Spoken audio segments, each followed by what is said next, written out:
Well, happy Monday! Well, welcome back. Okay, so right now, just as it's right now time to start planting everything out, well, most things like your tomatoes and your peppers, the February 15th mark is rolled around. We've got maybe one cool overnight coming in the next week or so, but most people are getting ready to put the bulk of their garden out in March.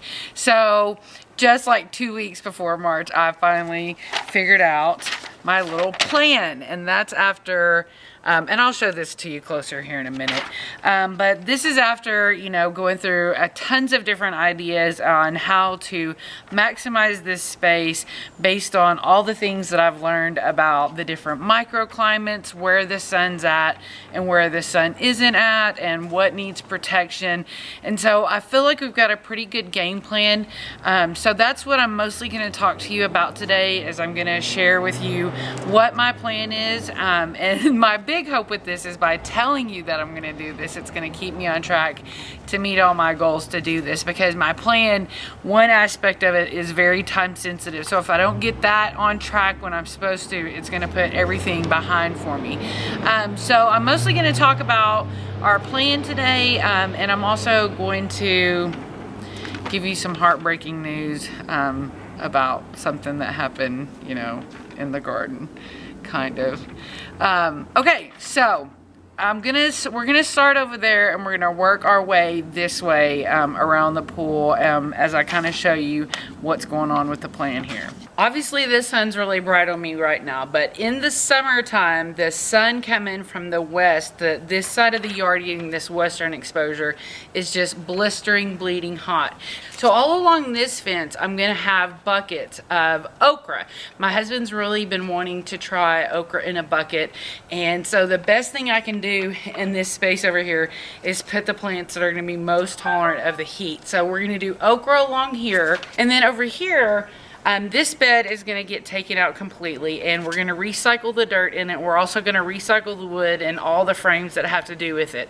So right about where it sits, but just a little bit forward, we're going to have 4 containers of loofah, 2 on opposite sides of each other with a trellis going over top. And we might end up putting a couple of Armenians on both sides too. So one Armenian here, one Armenian there, all climbing up over a little trellis that we're going to make. So that's the extent of what's going to be going on over here. So this is going to open up the patio quite a bit, but these plants that are over here are also going to be kind of heat lovers, so it's going to be a great place for them to grow and climb. Now we're going to go back over to the shady part of the yard. The strawberries are going to stay here, the calendula is going to stay here, the edible flowers are going to stay here. The bed that is behind, or is over there, that has all the mustard in it, that's going to be gone. And then right here, kind of an equal distance apart, probably big enough to walk, we're gonna have a straw bale garden.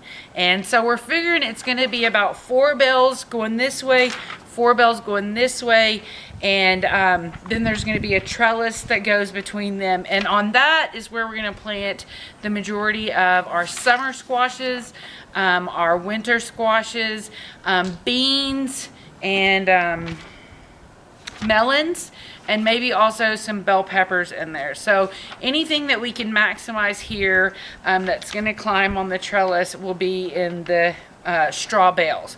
Now over here along this fence, and it looks really crazy right now, we're going to move the grill down, and the girls are going to come clean up all of their stuff. We're going to give this bush a good trimming, and then we're going to do our tomato plants here along the eastern wall, so that in the afternoon when the sun is beating over there on that fence really hard, the majority of these plants all tucked up along here will be, look like a dragonfly, but it was a bee. So all of these will be getting shade. And then right here in this space, so we're going to put another pallet here kind of on the diamond, edge, so it's gonna be corner to corner. And then we're gonna put a kiddie pool there, and that's where we're gonna try and do our sweet potatoes again. And again, the reason why I'm choosing this spot is because they're gonna get a lot of sun from the morning on the eastern side of things, but in the afternoon, instead of being over there where they got a lot of blistering sun, they'll get a little bit more shade in the afternoon, and so hopefully we'll have some success with sweet potatoes. So that's kind of the long and short. I'll just double check. No, I didn't miss anything. But other than that, that's my plan right now. And one of the biggest reasons is we did a lot of cost comparison, and the costs are going to end up being about the same. But the second thing is we're going to be able to use the bales more than one season. But in addition to that, our long-term plan is to be moving into a bigger space. So if I go and buy a bunch of huge grow bags, which was another option for us, was to get some of these 300-gallon fabric bags, but then I'm filling them up with like 46 cubic feet of soil. If I get 2 or 3 of them, well, how am I going to haul those? How am I going to move those? Are we just going to dig all the dirt out, put them in buckets, load those up, and take them somewhere else? Whereas we can cycle through the straw. As the straw doesn't work for us, or hay, right? It's hay. Straw. It's straw. So as we cycle through the straw, we can also compost it. We can use it to mulch other beds.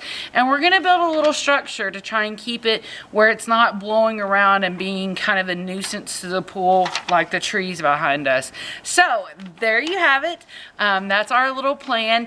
Now to tell you about the sorrowful tragedy that happened. I think I mentioned to you last week that my daughter had the flu, and I thought that we were doing pretty good with maintaining that, but then Tuesday rolled around, which was actually her birthday, and it just really didn't seem like things were getting any better. We had her tested. She really did have the flu. Things started to get better, but I really wasn't getting any better.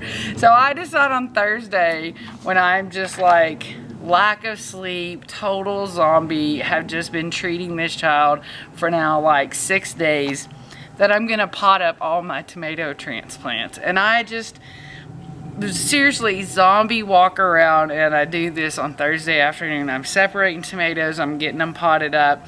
I come up with this, and I'll show it to you in just a minute. I come up with this setup where I've got the seedlings that I don't have cups for. They're still in the little small pack trays that I've cut away from the rest of the tray. And because it was their first time, well, this would have been their second time, because it was like their second or third time to sleep overnight outside, I put a dome over them. Well, after we got through with the flu and my daughter's temperature got pretty normal on Saturday, I had committed to myself to sleeping as much as possible. And as a result of that, no one took the dome off.